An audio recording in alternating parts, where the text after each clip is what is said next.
Hello বন্ধুরা, আমি চলে আসলাম আজকে একটা নতুন ব্লগ নিয়ে। তো আজকে আমাদের এদিকে বৃষ্টি অল্প কমলো। তো আমি ভাবলাম আমাদের কাঁকড়া বাড়িতে যাবো। কাঁকড়া বাড়িতে গিয়ে দেখলাম তো কাঁকড়াগুলো অনেক সুন্দর হয়েছে।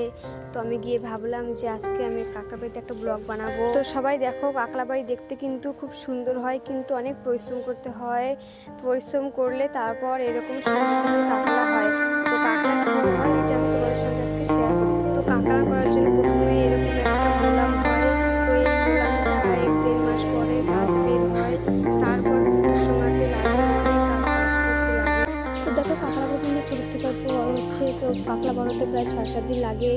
আর দেখো এই ফুলটা কিন্তু কালকেই ফুটবে। তো কাঁকড়া বাড়ি দেখতে কিন্তু অনেক সুন্দর হয়। তো দেখো কাঁকড়া অনেকই ধরেছে, তাও বেশি ধরেনি, যত ধরবে তত সুন্দর লাগবে। তো আজকে আমরা এটুকু ছিল বন্ধুরা, বাই বন্ধুরা।